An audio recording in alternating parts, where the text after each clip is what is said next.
We'll call the regular meeting of the Public Works and Highway Committee to order. Roll call shows all committee members are present. I entertain a motion for approval of the November 5th minutes. Make a motion to approve the November, what was it? November 5th. November 5th minutes. I'll second. Any changes or comments on the minutes? I would just like to make a comment Okay. on item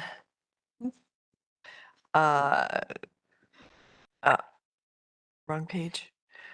On the third page, the resolution to adopt an official snow and ice removal map as required by the updated municipal code 8.02. I did vote no.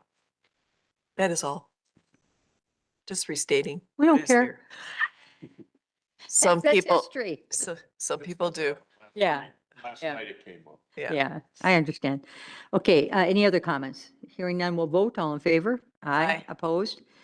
It's unanimous. Moving on to public comment. I don't see anybody here to comment on anything for Public Works on the agenda? No? Okay, then we'll read the email that we received. All right, this email is from the Schneiders. It says, on this sidewalk issue, we would like to suggest that the village keep it the way it is now, but going forward, no more new sidewalks to be plowed by village staff as of 12/2/25. Also, you need to have a discussion on the repairs, replacement of sidewalks in the village. Who's going to pay for this going forward? The village is going to continue paying or switch it over to residents where the sidewalks are located. Most communities, and including the city of Milwaukee, wherever the sidewalks are located, the residents and or businesses pay for the repairs, replacements of the sidewalks. If you decide to do away with plowing all or part of the sidewalks, then we suggest too that you look at cutting the grass in those areas too. You cut one thing, then you need to cut the other thing too. This would be a savings too. Remember, you need to cut and help for all the increases in pay adjustments, but you also need to keep residents happy too, not just the village employees. And that is the end of the comment. That's it. Okay, then we'll move on to unfinished business. There's none. New business. Senior Center Fire Protection System repair, replacement, or removal.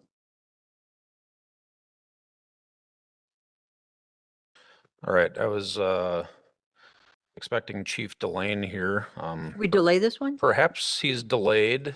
Maybe we move it to the end and just, if not, Scott and I can handle it for Well, sure. why don't we wait? But I would like to do it formally. Can we have a motion? Motion to postpone this until Chief Delane arrives, Second. or Okay, until it's the last item. okay, perfect. And comments? No? All in favor? Aye. Aye. Opposed? None. Okay, B, authorization to purchase services from ESRI for an amount not to exceed $20,000. All right, this might look like a relatively small item, but I wanted to spend just a couple minutes on it because what it really is kind of the start of our GIS transition. So we had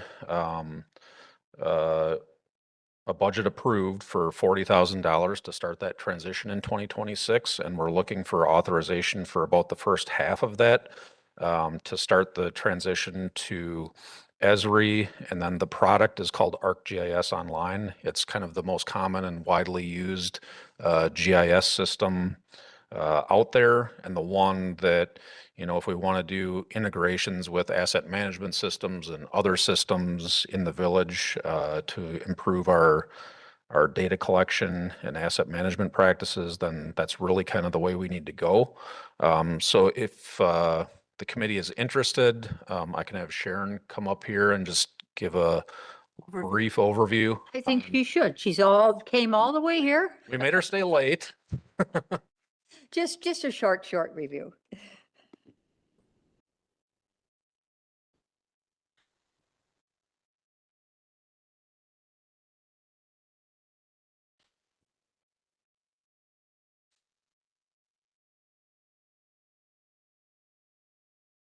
It's off now.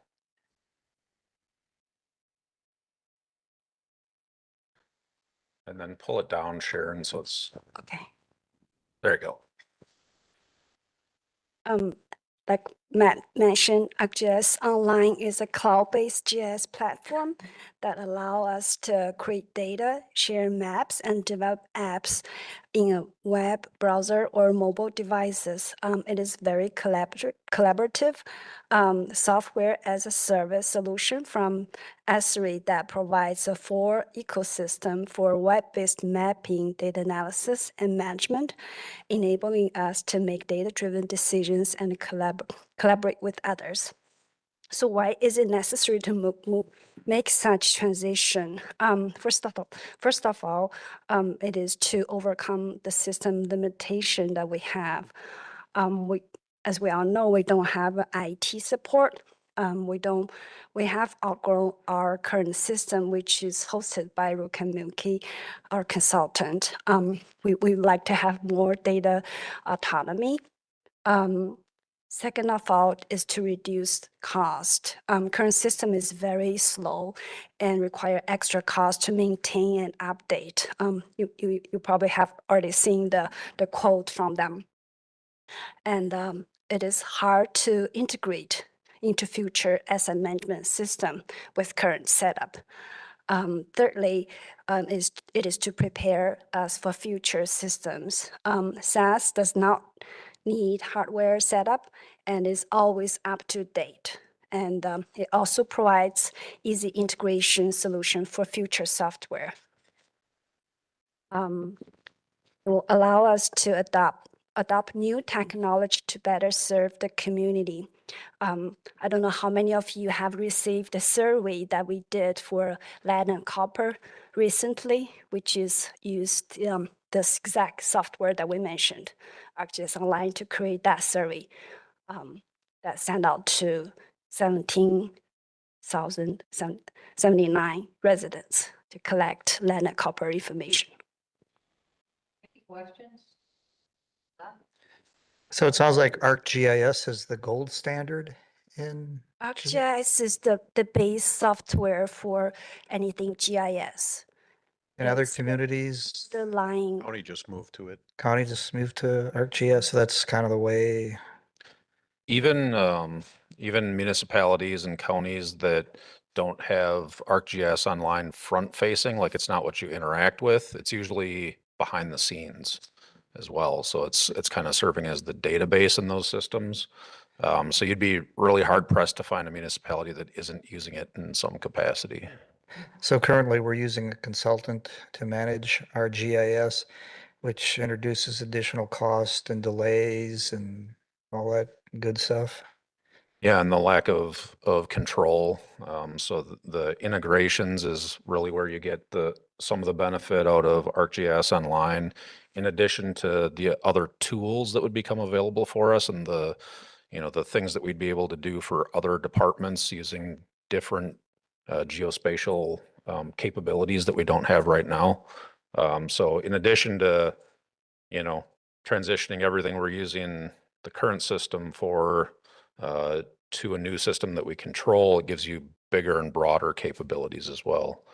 And at reduced cost, because we have the control, and then we have Sharon here who's able to manage the system. Sharon, have you worked with ArcGIS in the past? yes, in the past 30 years. Okay. And is it like when you buy a new phone, all your pictures and files magically transfer to the new? No, not that easy. No, and that's kind of in the write-up, is the expectation should be that this is a slow process. And it's going to take time to develop. First of all, Sharon has a substantial workload outside of transitioning systems. So there's day-to-day work that needs to be done. So this is, I had the roadmap up there for a second, but right now we have it planned at a year. That could easily be more than a year. But we'll just kind of take it as it comes and see how it goes, and adjust from there. But it's important to do it slow and do it right than to mess up something with the data or to turn it over to the guys who use it in the field and have it be, you know, not meeting their standards, not providing the information they need and so on. So we really need to take our time with it, but we want to get started. So that's the idea here. So during the transition, is there times when you maybe, or whatever comes up, you may go to ArcGIS for the answer or back to the old system? So is there kind of like, it could affect responsiveness on our part? We'll continue to have the old system up and available So throughout it's the. not a little bit of this, a little bit of that. It's, the old system's up all the way until you're all the way with ArcGIS. I envision it being up until we're to a point where we feel like the new system is as capable or more than the current system. Thank you. And Matt, can you give us an example of, or Sharon, can you give us an example of what you're going to be working on first, perhaps? Matt, can Yeah, you go put ahead. over that overview, the roadmap? Mhm. I'll pull up the roadmap and then Sharon can Yeah. reference that. In Q1? So it's going to be multi-step process. So kind of, I kind of envision it to be done in phases. We have a lot of data, existing data, attachment, documents, all that good information need to be transitioned. And also we're also considering developing apps, web maps, so we can support our alternative system. Any further comments or questions? I'll move approval of the authorization to spend up to 20,000 with S3 for GIS system conversion. Second. So Matt, how come only half of the amount is this just a cautiously allocating the money? It's kind of two things. It's partly that, like, we don't want to overcommit to ArcGIS Online. I think the 20,000 will likely be enough through the end of the year. But there's a possibility we would need a little bit more. There's also a second component to the system, and that would be a different software for the user interface. And we're expecting that to take up approximately the other half of the amount of the 40,000. And I did misspeak when I said Washington County went to S3. They had it before. They're upgrading to a newer version of it. So they have both online right now, but they are discontinuing the old one in 26. Further comments? Hearing none, we'll vote. All in favor? Aye. Aye. Opposed? It's unanimous. Moving on Thank you, to Sharon. C, authorization. Thank you, Sharon. Moving on to C, authorization to purchase the 2026 water meters from Metron for an amount not to exceed $266,000. So these next couple items are just kind of setting up our 2026 for the water utility. Water meter purchases come from Metron, and it's important that we're installing the same type of meter throughout the village. So this is a routine thing.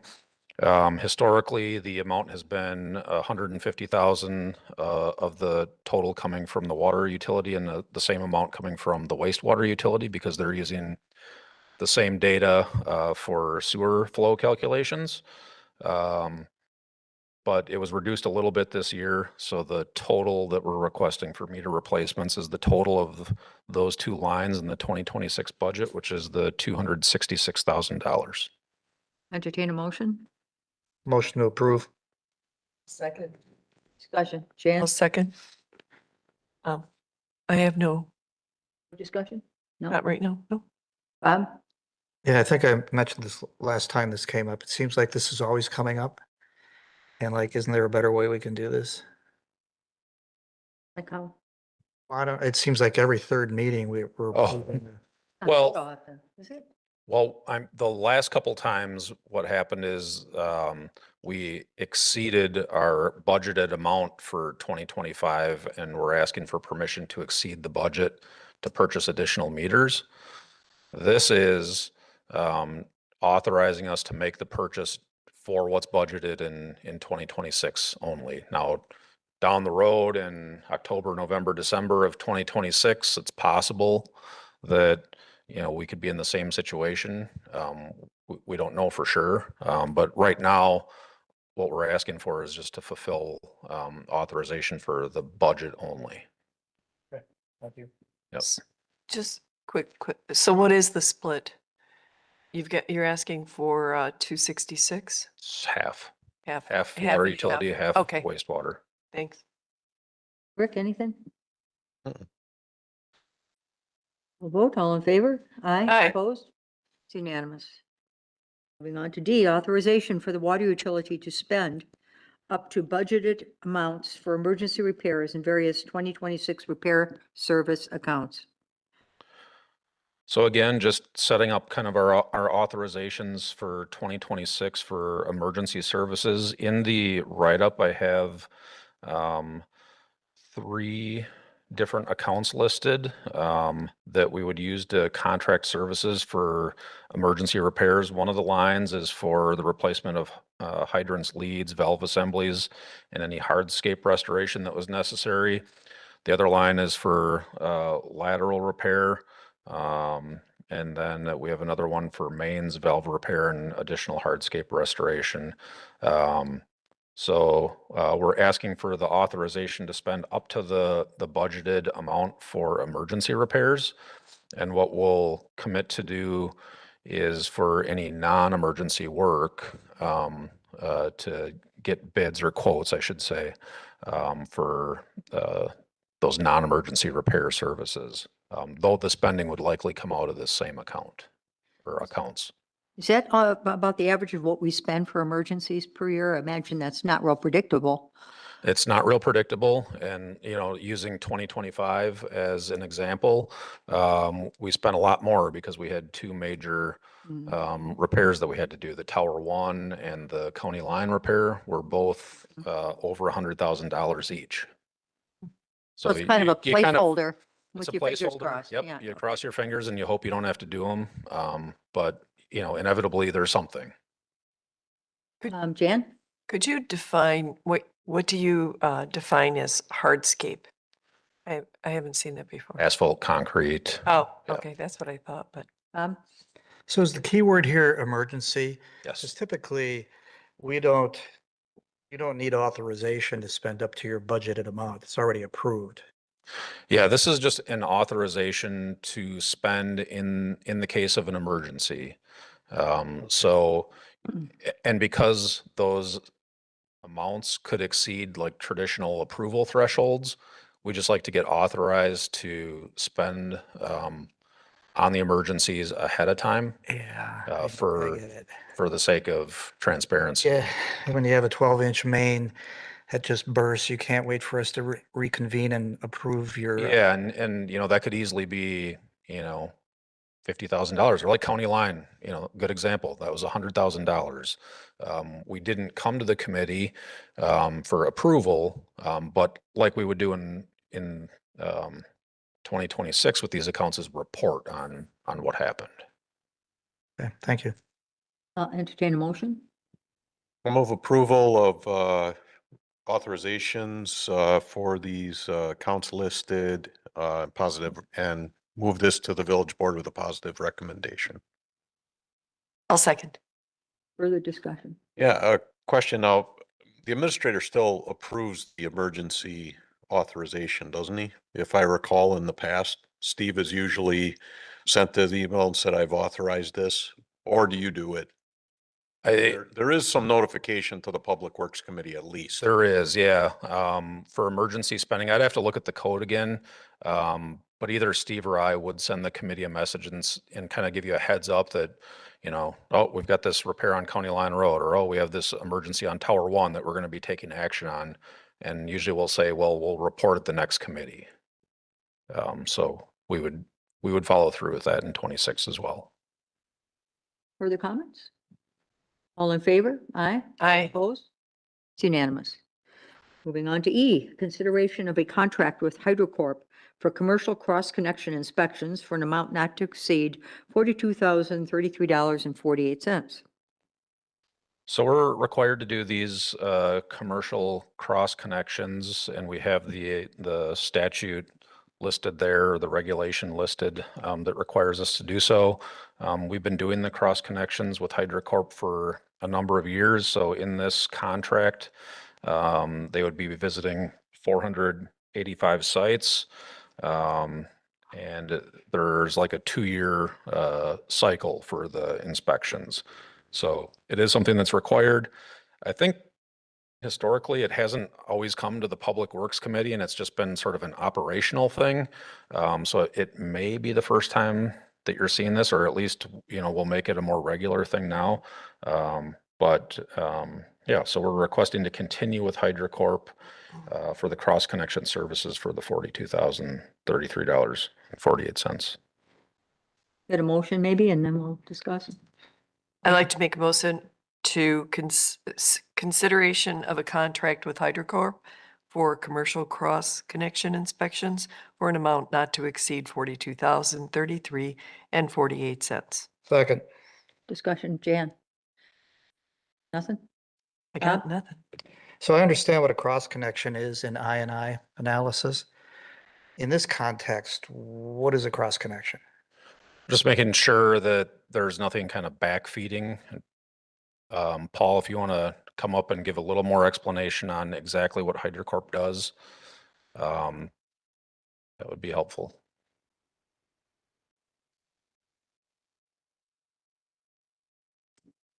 Good evening. So good question. What is a cross-connection inspection? It's the division between potable and non-potable water.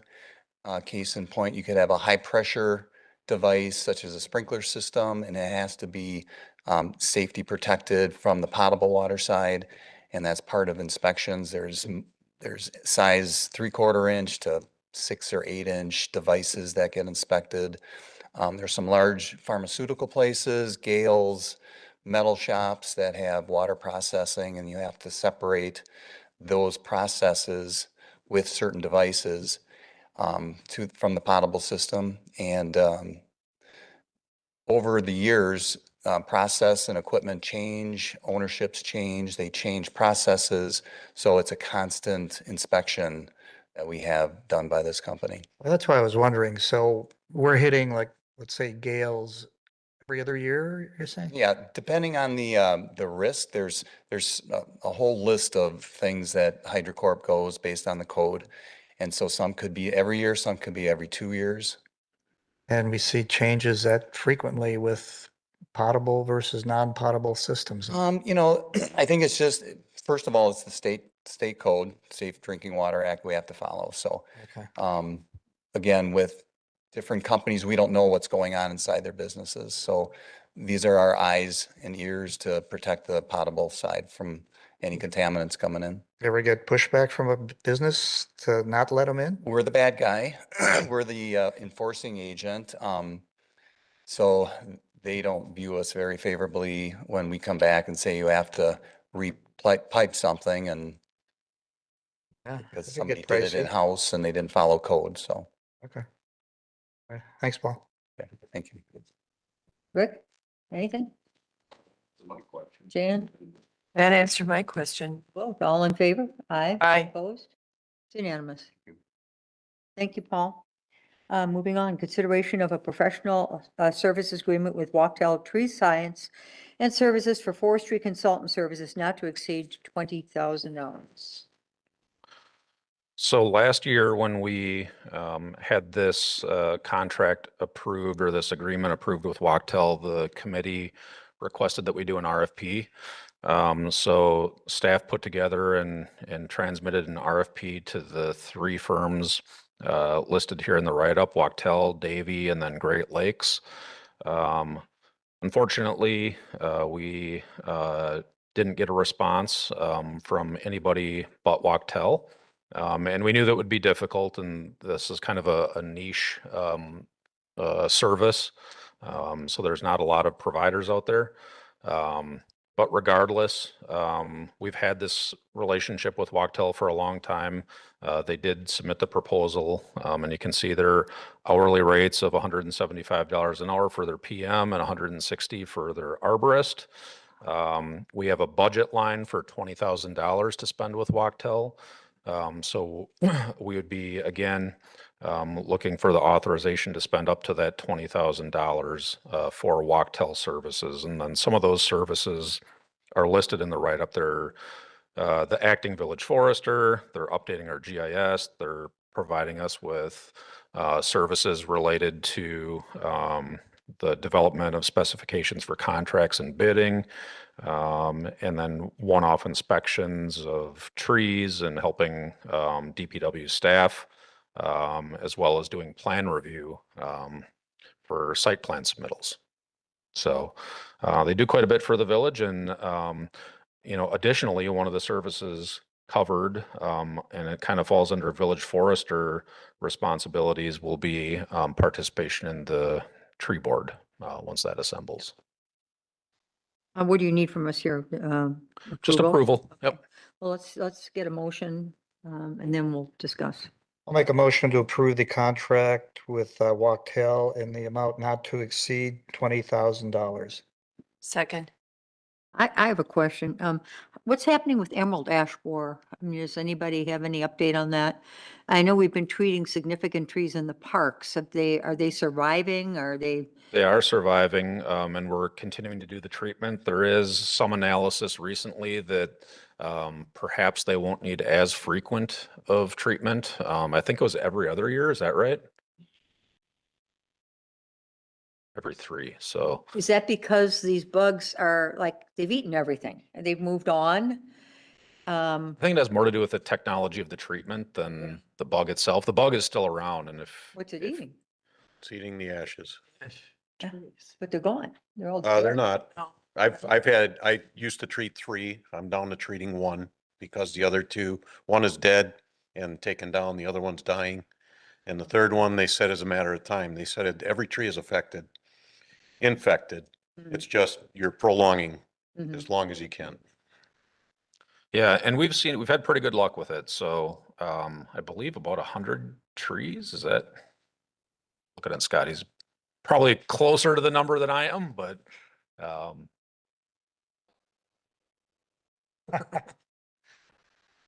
We just wanted to talk to you, Scott. Thank you. Well, hello.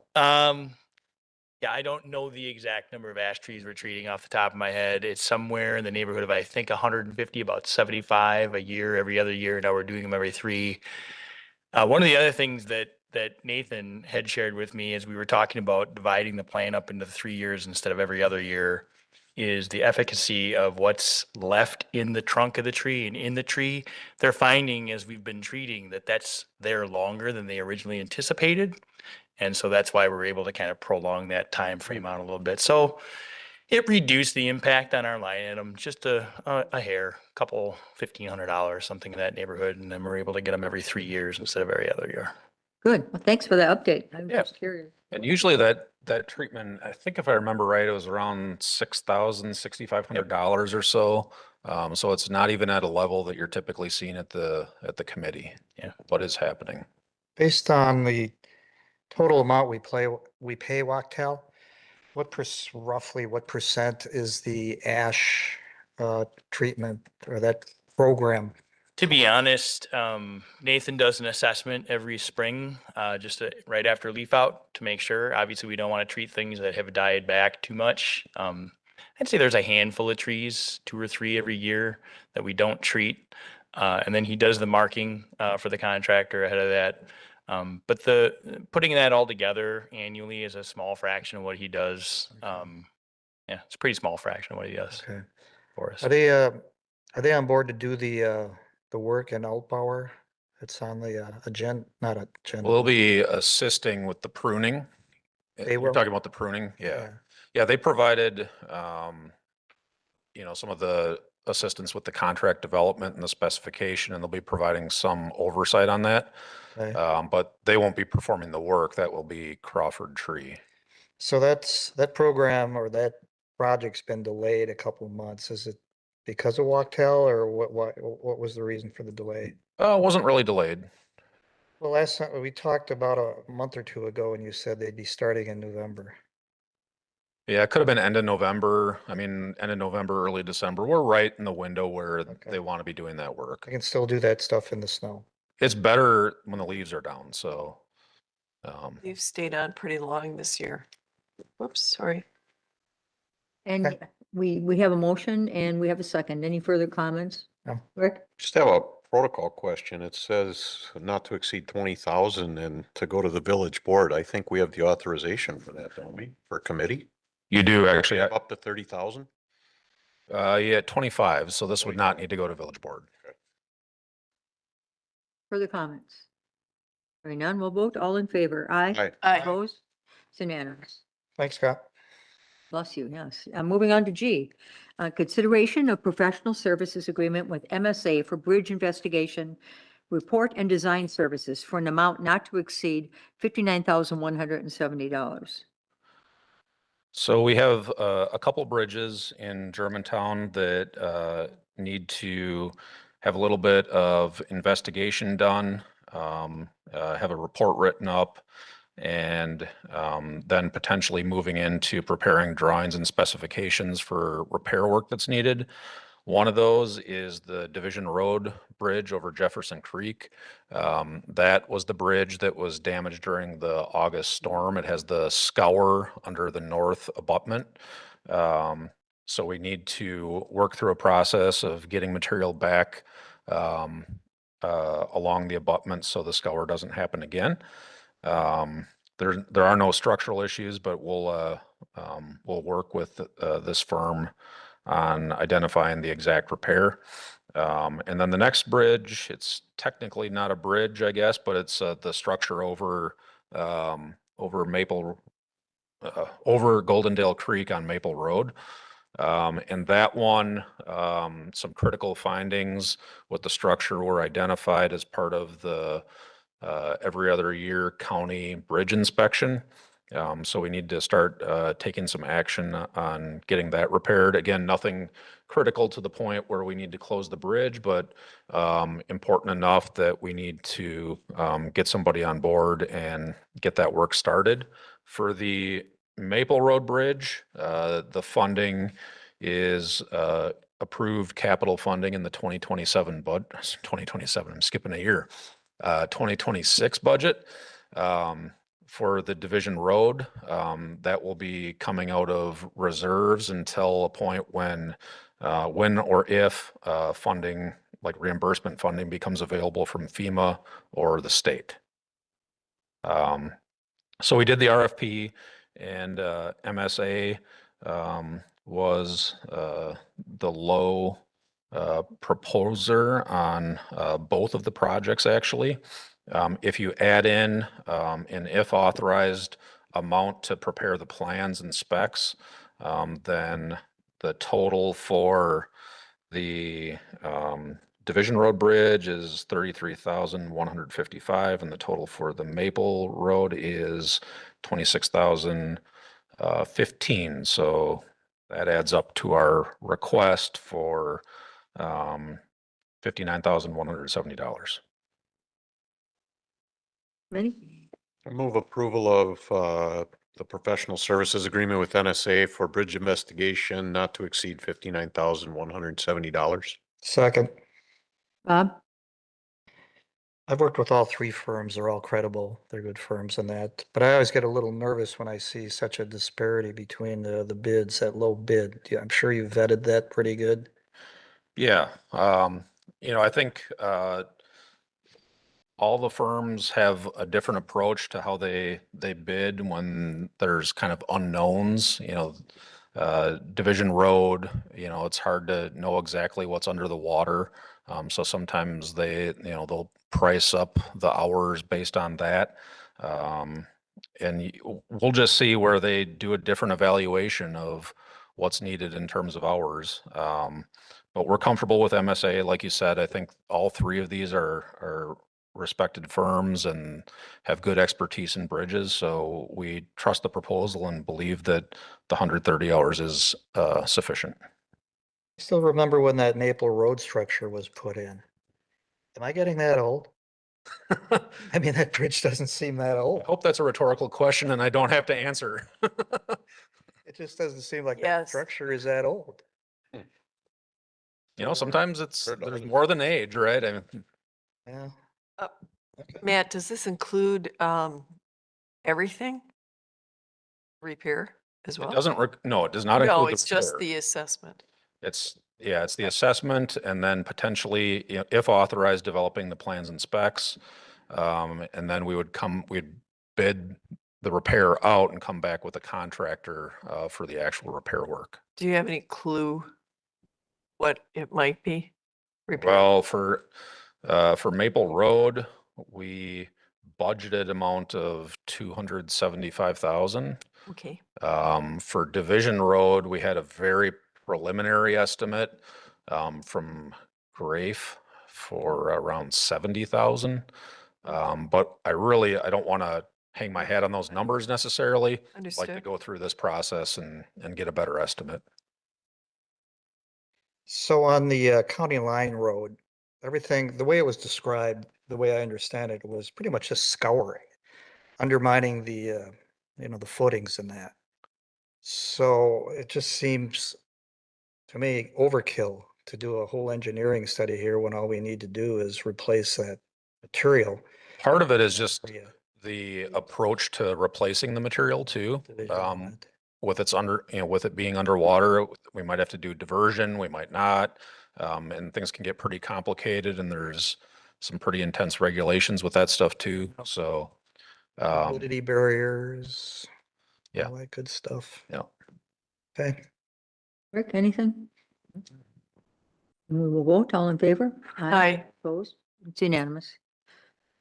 Moving on to discussion on proposed telecommunications utility projects in Germantown next year. This is fascinating. Isn't it? Holy mackerel. Fascinating and, I don't know if it's a good way. It's a way that'll keep us busy. So we've been approached by two different telecommunications companies about pretty extensive plans that they have for extending fiber optic cable around the village to the tune of approximately, this is a super kind of round, rough estimate of 80,000 linear feet. What that 800, I'm sorry, I said 80, 800,000 linear feet. So what that amounts to is that one of these companies essentially wants to cover the entire village and pass by every single home, most commercial properties. And then another one of the companies wants to work in a substantial portion of the village next year as well. And the two overlap as well. So some of those places would have two contractors doing two telecoms doing the same type of work and there's, in the same location. We'll be dropping Um, each other. So, that's a big undertaking. It would be very disruptive to engineering staff, utility locating staff, as well as to residents. So we took kind of a deeper dive into our permitting process and really found that there's an underutilized or not utilized section of our permitting code that deals really primarily with telecommunications, and that's 8.065. Typically, we've permitted any kind of work in the right of way out of 8.06, which is just a flat rate, fee per excavation. But in this case, 8.065 allows us to do more in terms of cost recovery. So with a project of this size, what we're anticipating doing after talking to the village attorney is setting up an agreement with each of these companies that allows us to recover costs. And then what we would do most likely is to hire a consultant to help us process the permits and do inspections. And then hire a contracted locating service to do the locates for this project. And then bill those costs directly through to these utility companies. Because if we'd asked our staff to do that work, we wouldn't do any of the stuff that, the village board has asked us to do. Because we'd spend, all summer chasing them around. So we're in the early stages of working through that, and we'll probably have some of those contracts coming to Public Works and potentially Village Board, depending on how big they are, for approval in the next couple months. Both of these companies are really kind of ready to go. So at this point, we're holding them up. I think it's also important to note, though, that we want to get this process right because it's something we want to do again in the future when they come back to us. So even though they're ready to go, I don't want to release the permits until we've got all of our ducks in a row. And then I suppose there could be questions about, well, can we just deny a permit? And I think the answer is not really. If they follow our 8.065 related to telecommunications and what's required in there, we're really not legally allowed to prevent them from installing in the right of way or in utility easements. So that's just kind of a foreshadowing on a big project that's coming up and will, basically affect everybody somehow. Oh, no, this that's summer. amazing. Yeah. It'd be important to keep updates once we get something going on this, on the website, so people understand when people are appearing in their neighborhoods. Bob? I went through a spring and summer of this already with AT&T. Yeah. Putting in fiber optics in the back. Now, I have a utility easement, but even though they bore and they jack and that it's not open trench, it's still very disruptive. I mean, part of my landscaping had to be tore out for them because technically I was in an easement and I shouldn't have been in the easement, but still it's disruptive. Returning restoration, it's always an issue with this.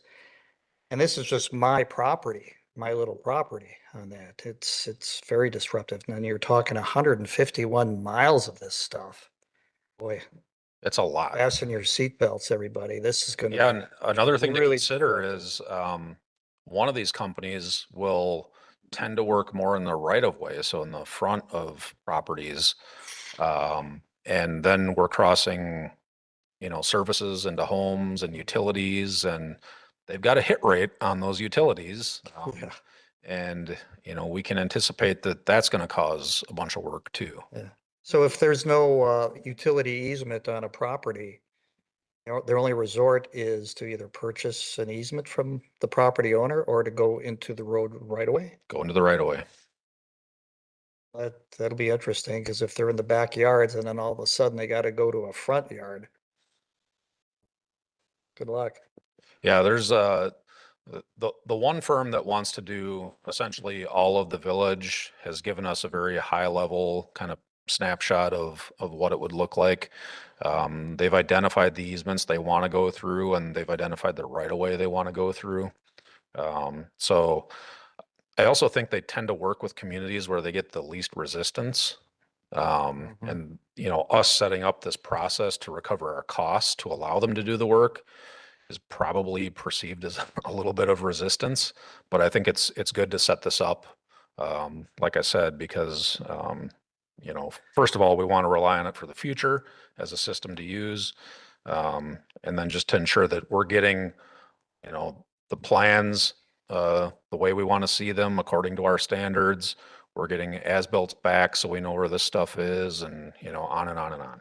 Well, and FYI, AT&T did it right. It was like a half year before they did the work that they gave you the contact information for their project manager and also the person who's doing the assessment on your property. For example, they said, you've got some landscaping that's in the way here.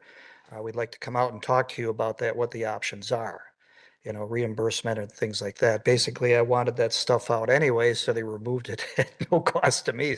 So that worked out. But being way up front with it, like a half year that AT&T did, now I think we're already behind the 8 ball here on this. But I mean, that makes a big difference with the property owners I to, mean, they do have to notify the property owners, don't they? yeah. Yeah. They Yep, better. so both of them have different mechanisms for working with property owners, and that's something that we'll want to ensure because, I mentioned like engineering staff and the locating staff, but another person that, is probably going to feel the impact of this is Heidi because yeah. the phones will no doubt, ring like crazy, especially if we have multiple crews from 2 different companies doing this type of work in the village. Because even though they see however the equipment and trucks are branded, they're going to call the village.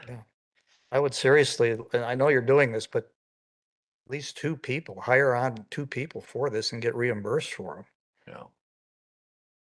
just for Heidi. Hmm. Yeah. Are they bringing this just to the easements, not up to the homes, right? Not up to the Imagine homes. they're gonna bring the lines all the way in.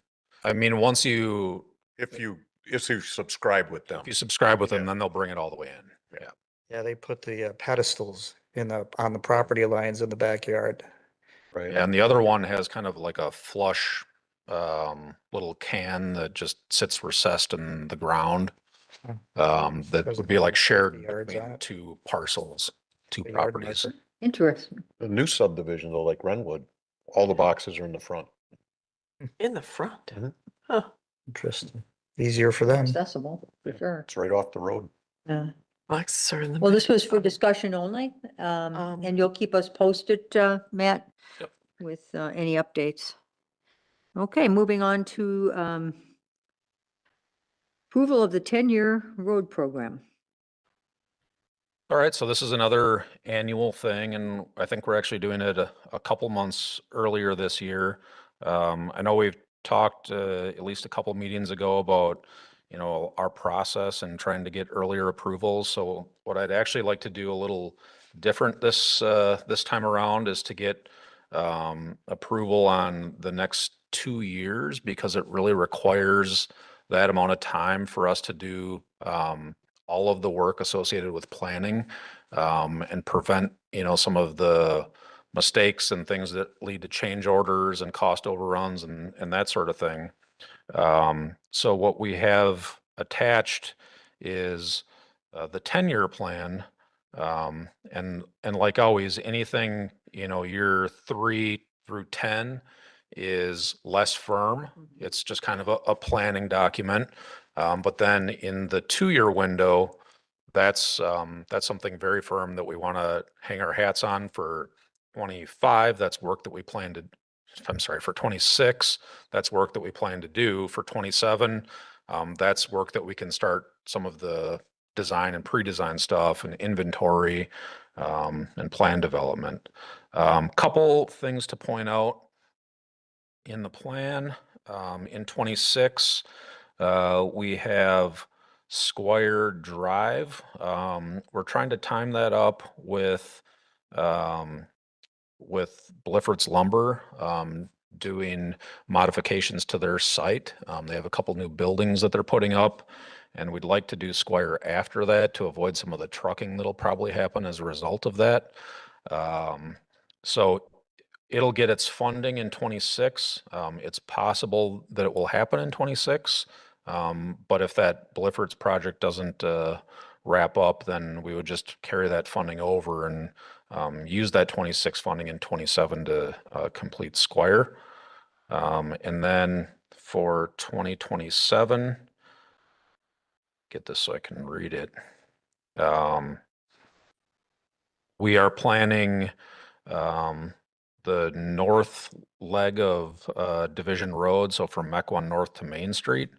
And then Pleasant View Drive, the portion of the ARIP project that we didn't do this year would be completed in 27. And the reason for the break there and taking 26 off on that is that there's been some additional evaluation of that structure that needs to be replaced, and just a lot of details to work through, including potentially some platting of parcels adjacent to the structure that we feel like will take a little time.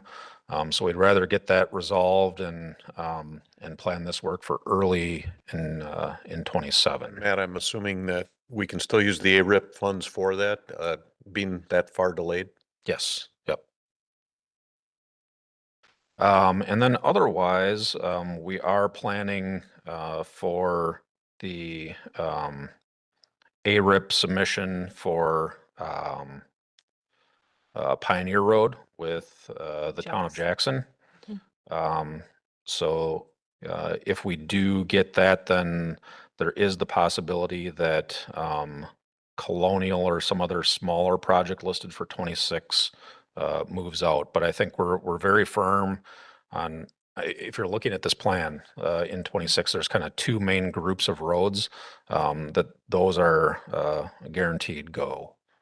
Okay. I'm sorry, where's Esquire Estates? It's just south of Mequon Road, right behind us. Okay, is that by the police station back in there that, with where we've had some Off the complaints in the pond. Yeah, a past? little further, a little further east. Okay, There's a pond. There's a pond. Yes. Some of those homes are around the Here, pond. I have, just to give you an Thanks, Court. overview of, The red clawed crayfish. Yeah. The That they crayfish. had to drain the pond and Kill 'em. get them. There's still a Library. all right, so here's the 10-year, the red is 26. So this, can you see my cursor? mm-hmm, That's Esquire Estates. This is the Heritage Hills down here. So those would be the two main areas that would be doing. And then 27 is the orange color with Division Road, the second leg of Pleasant View, and then Mequon Road over here. I like colored maps, they're easy to see. So once we get approval, this would go on the website along with the document that kind of outlines everything. My Is other this in question your was gonna be, packet? Matt, this is how much is this really varied? Because we've had this rolling now since you've been here. How much have we varied from what we planned originally, like in the next 2 or 3 years? What percent would you say, like, is it working or are we having to change out half of it or? No, I mean, there's always, especially when grant funding is brought in, there's always, little things. So we do tend to like bid some of the smaller stuff as alternates. So, like if you look at 26, I think Colonial is listed and that's a small, like $38,000 project. But, it's little pieces like that that kind of move in and move out based on other things that are happening, but not the big stuff. Yeah. Okay. And in general, I think it's worked very well. And, even though we have had to make some, little movements here and there, accommodating the grants is also well worth it.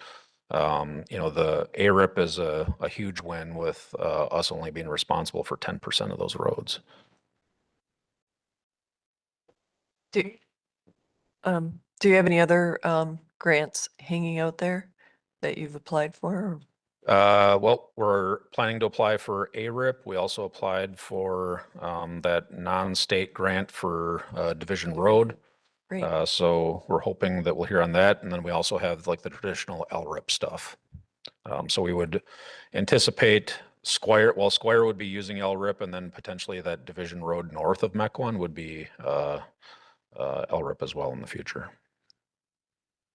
Thought we were starting division this 2026. Yeah, this is, and that's a good question. This is really just representing the road program, which is Yeah. a budget item. And then Division Road is a kind of a standalone project. Yeah. So what is in 2027 Division Road? How does that So that's relate to the reconstruction of Division? that's the north of Mequon. North of Macon, okay. And Do we get ahead of I think we're gaining on the condition of the roads because of the PASER program. We're seeing a trending going down. Yeah, we had Hopefully continues that. seen the trend going down, but I do feel like we're catching up on that, and our 2025 PACER did improve slightly, so it kind of stopped that downward trend that we'd seen over the previous PACER cycles. Once we factor in all this ARIP stuff and Division Road, I think, we'll really notice that in the overall rating. You gonna bid it the same way as this year? I know there was some angst about delays and that, and you were going to look into some other contracting options, maybe. I think a lot of the difficulties with last year were with the sidewalk work. There was a little bit on Wagon Trail too. But you know, I guess when we talked about it at committee, I didn't hear a real desire to do anything Yeah. different, and that, the lowest cost is probably what's most important to the village. So, some of the stuff that we experienced is just a result of how those contracts work. Now, there were other issues with portions of the project last year that the more time we get to spend on them and do the engineering, hopefully we can avoid those. And that's why I think the 2-year window is important for us. Mhm. A wise old man told me years ago that on construction projects, you can have cost, quality, schedule. Pick two. That's all you get. Mhm. One has to give. Matt, on your report, you have like Division Road highlighted in the light blue and further, in some of the other years you do too. What does that mean? The light blue highlight. Where are we looking? On 2028 and 2027. 2027 is Oh, are you looking at the table? the table. Yes, sorry. There. It may have just been a highlighted cell. Go to 28. I thought there was some secret code I was trying to 28, crack. 28 was highlighted because those are the roads in that Pleasant View subdivision that we're also considering the sewer relay for. Oh, Um, right. So that's potentially a reason why those are highlighted. Is it? Um, Oh, We have a motion. No, no, no. Can we get a motion? It's discussion. Oh, no, that's not. No, we're on action. Sorry. Oh, I'll make a I'll motion make a to- motion. No. Go ahead. You want to do it or? I'll make a motion to approve the 2026 paving program as presented Wanted, 10, you wanted 26 and 27. and 27. Yes, that's fine too. All right, I'll second Uh, that. Further discussion? Just a quick one, Matt. So for 2026, I imagine there'll be some utility work we're trying to get done prior to the work or with the work. or with the work. Yeah. We've already been out doing survey and collecting conditions on all the metal, all the structures, and trying to identify, what needs work as part of the project that's above and beyond what, would typically do in paving. So, Just so it doesn't slow up the contractor. right. Okay. Any further discussion? We'll vote, all in favor? Aye. Opposed? And this won't be on the consent agenda, correct? Yeah, we'll put this on new business. Good, okay, because I'm sure other people want to know it and weigh in on it a little Mhm. bit. Okay, let's see, where does that bring us to? That brings us to the director's report. Yeah, we probably want to go back to the other item. Oh, yeah, that's. No, but we can address it. He hasn't contacted us, so we don't know if he's coming or, Must be an emergency. okay, yeah, I bet he did. Okay, back to new business A, senior center fire protection system repair, replacement or removal. All right, hang on one second. I'm gonna pull up his memo. So there's been kind of a history of problems recently with the fire protection sprinkler system at the senior center. Bottom line up front is right now the system is shut down and non-functioning. And what we've done and kind of what prompted it, I guess, is that we had our annual inspection, and the rating on the antifreeze in the system is only rated for 1 below. It was testing at 1 below, and it's in an attic space. So there's concern that could freeze, and it really needs to be replaced. The problem is you have to replace it now with the proper refrigerant because what's in there is no longer code compliant. So when you get into that, then there's other types of modifications that are needed in the system, and it's not just a simple replace the refrigerant with the new kind that's up to code. But the bigger issue is that system was really designed and installed to run off of municipal water. And it has never been connected to municipal water. It's been connected to a well that was rated at about 30 gallons a minute when the specifications on that system require 1,500 gallons a minute. So, essentially for the last 20 years, there hasn't really been proper, it would not have worked. Drips coming out. Oh, geez. So we had John as the authority on this have come up with the opinion that the system is not code required. So we've got a couple of options that he listed down here at the bottom of his memo. One is we could just remove the sprinkler system, and that probably wouldn't be like a full demo of the system, but just removing the heads so they're up above the ceiling. Or we could do a number of different types of conversions of the system or upgrades of the system that would make it functional. So you're either installing a big water tank to provide the adequate flow, or you're connecting it to municipal water. Which is nearby there. It's nearby, but it's not that near. So I think it would probably be the most expensive of the options. It would be to connect it to municipal water. That it's not required? Yeah, his opinion is it's not required. Public building, it's not required. Single Why would story, that be? single story, a lot of exits. Yeah. Yeah.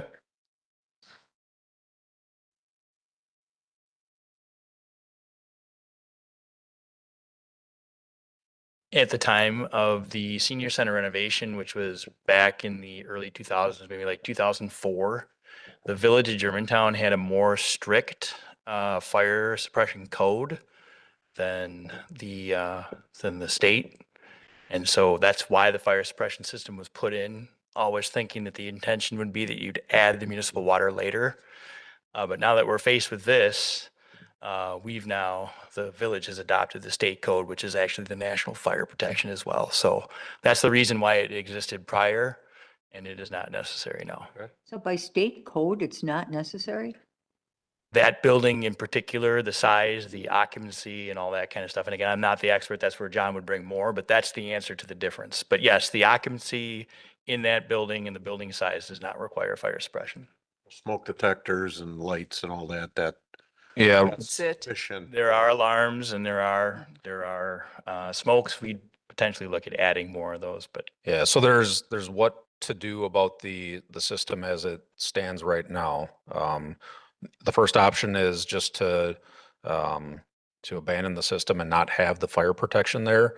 The alarm system is code compliant, but it's possible because you'd be losing some sprinkler heads that also kind of de facto provide detection as well, that you could add some detectors to provide better coverage. That's not a cost that's considered in any budget because this just came up in the last, couple of months. But that's one option. The other option is we do some type of modification to the system that allows for either a tank to be installed or the connection to municipal water. And neither of those are going to be terribly cheap options either. So we're looking for some assistance and then also providing a notification, and you'll see this on the senior center, that the building will be posted that it's not fire protected. What is the senior committee? I mean, And you're on fair. that, right, Jan? They're Yeah, aware of fair. this and, Well, no, this is the first time hearing okay, so of they're going to this. discuss this, I'm sure.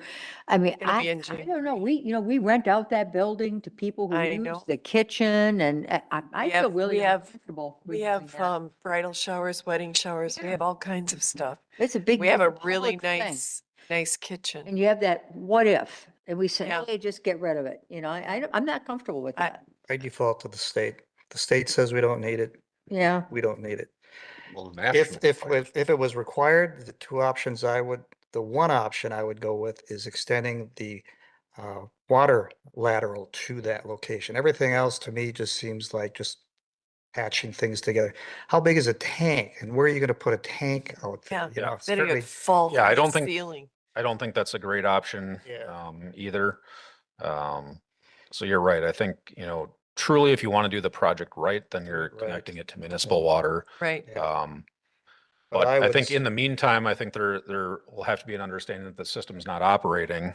And that if that is the direction that the committee and board want us to go, then, we can go through a process of identifying the cost and, requesting the funding. Yeah. One thing too, I mean, how would that affect the insurance on this building? It's a good question, and I don't think we, That is something we didn't vet out yet. Just two clarifications or thoughts that I just want to add. You're correct. The intention is to remove, we have not yet removed the system. We're waiting on a proposal from US Fire Protection on extraction and disposal, and then we will shut it down. We will post it. So if somebody goes to the senior center, you won't see those signs posted quite yet, but that will be coming. And the reason for that is obviously we don't want the system to freeze and rupture and then Right. we got problems. The buildings, Right, yeah. We got leaks all over. Right. Yeah, that would be bad. We're coming up. Well, Bob's really- comfortable with us not having fire suppression, so I guess it's okay. No, I said, Yeah. if the state says you don't need it, I'm not an expert in it, but if the Yeah. state says. Well, And- and- I agree with that, and It's not only the not. state, but it's the National Fire Protection Code. Yeah. So if, Right. if this is nationwide, that it's not required. Then So, we just don't I worry would about say it. That, And I might have missed this and just maybe you've had other discussions since our original meeting, but the municipal water is one factor of it, but the piping size inside is also not large enough for the future material that we'd have to use. So it's a municipal water and a potential repiping of that entire building. So it's twofold.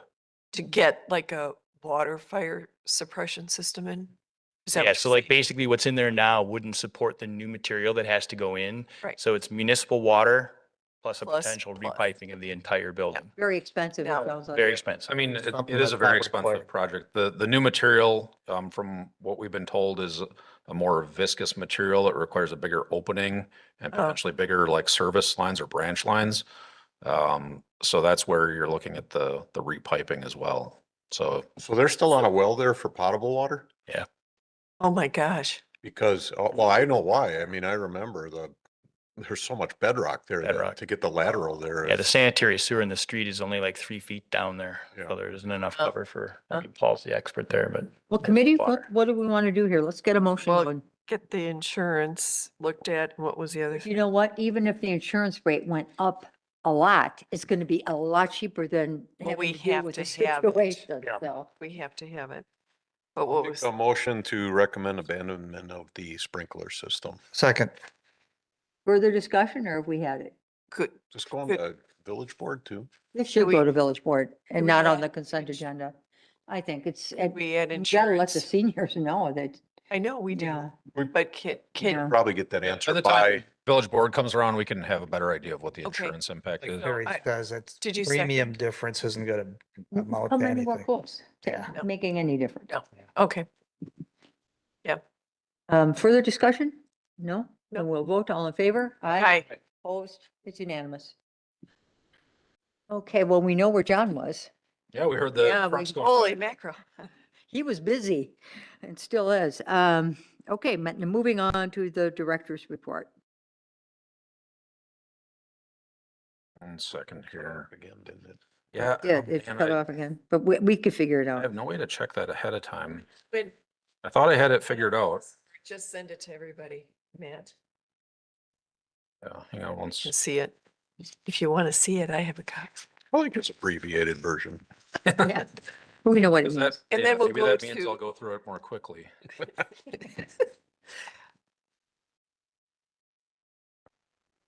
Can you, All right. All right, here, it's coming up right now. All right, so just starting at the top of the report, the plating on Pleasant View, that was something we just talked about when we were discussing the road program and the size of the new structure that's going in there as part of the ARIP project. So That's something that we are working through. We also talked about telecommunications planning.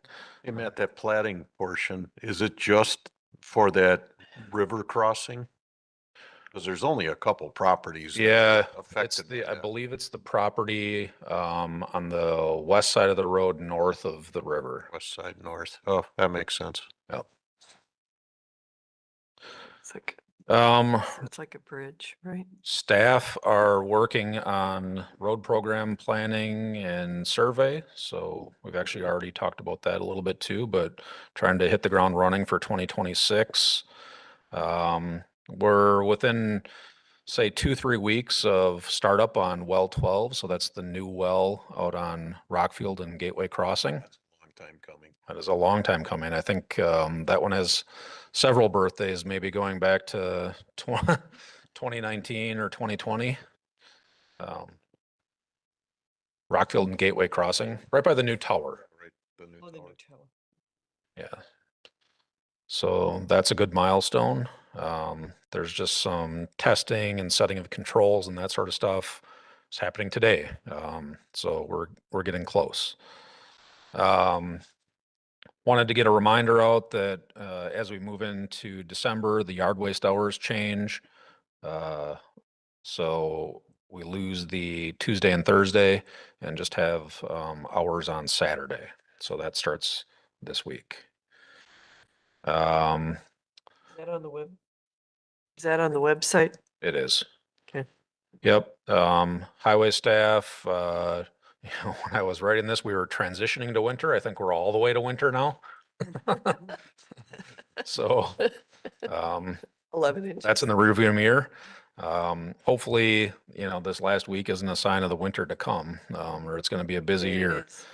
Yeah, Matt, I know during budgeting, we held back on salt purchases, hedging our bets that we're gonna have a mild winter. I was wondering with our last little episode, what We've that- got, Like we've got last plenty year. of salt for this year. The impact would be for next year.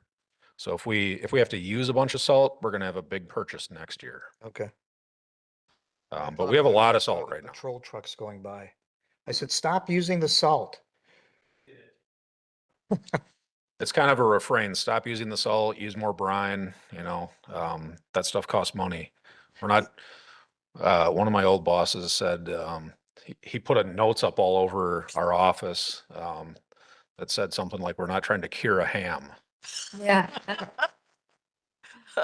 Matt, is the salt for the brine, is that a different source? It is, yeah, it's a solar salt. Which is worse for our vehicles? It's the same. It's the same? Yeah. Yeah. The problem with the state salt that we get through that contract is just that there's so much other debris and dirt and fines in it that gunk up the brine system. So the machine's super efficient when you run it with the solar salt. And it saves a bunch of time on the process and then on the cleaning side too. All right, moving down the list here, the annual tree pruning project is getting started here next week, actually. So you'll see that in Old Farm and in Altbauer, Old Farm subdivision and Altbauer Park. Staff have been working with the fire department on evaluating the RFPs, the proposals that were submitted as a result of the RFP. Anticipating to have our recommendation on the 12/15 village board meeting. We also had a meeting regarding the CISA projects. So those are the signal improvement projects or project on County Line in Appleton. So we met with Taddy. They'd done a lot of the preliminary work and helped the village put together the application for the SISUP. And we're looking for them to do a proposal on the design and inspection as well. So you'll see that coming up. But we do have authority to begin spending on that project from the state. That is another 90/10. I've met with Richfield a handful of times about an agreement on our boundary roads. So Amy Bell Road, the two different segments of that, and then Town Line Road. And I think we're getting close to having something. We've had an operational kind of understanding for a number of years.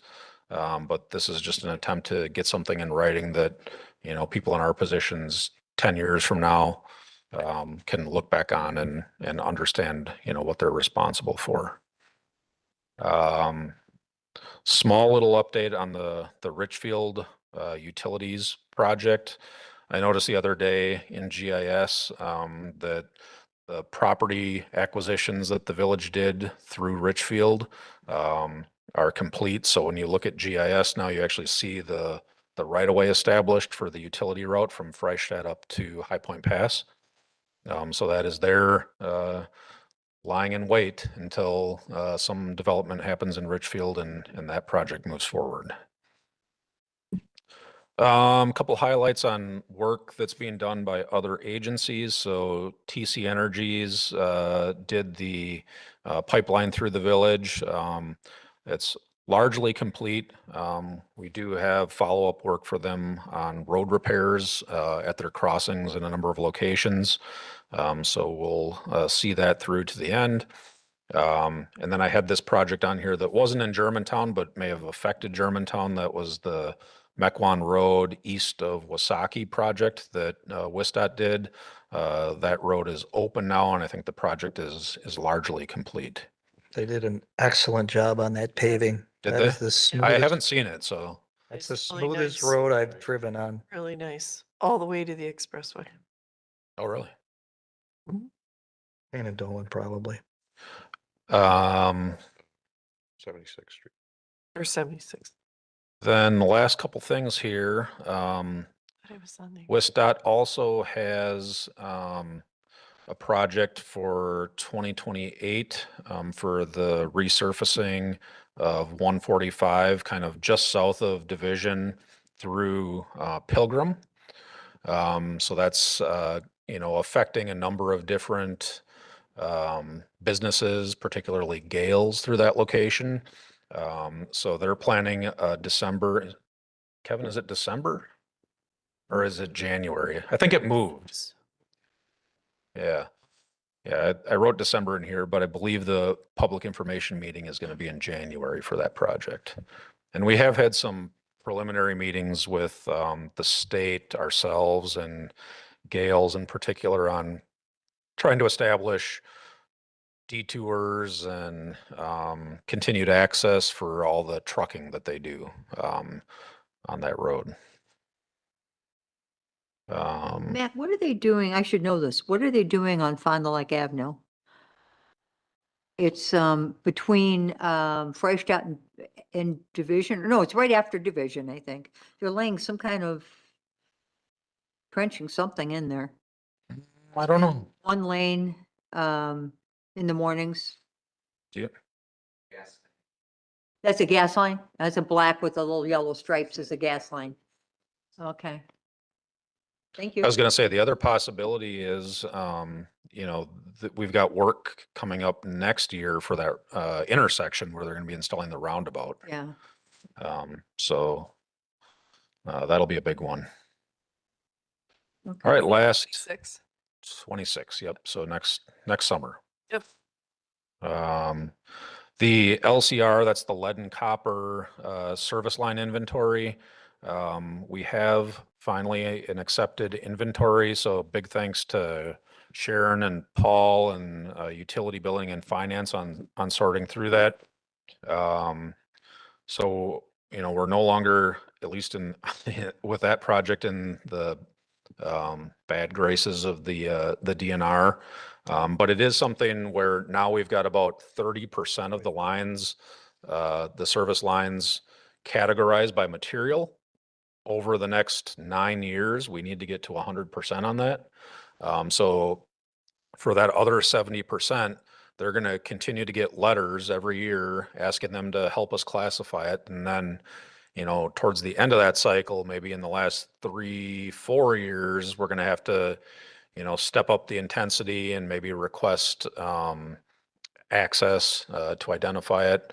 But by the end of this time period that's established, we'll have to be 100%. And again, the goal there is to ensure that there's no lead in the service laterals. And it's something from the EPA and the DNR that's requiring us to do this stuff. Did you get a good response from the residents where you couldn't get in and Actually, very good. We got from, I don't know, Sharon left, but she would know the percentage of where we started before the letter, and we got all the way up to 30%. So that was a big jump from where we were at, when we started this, essentially not having any of it identified in a system, Yeah. up to 30% now. So hopefully, we'll continue to make progress as we send those letters out year after year. But I would venture to guess that the people that were prone to cooperate with it have done so.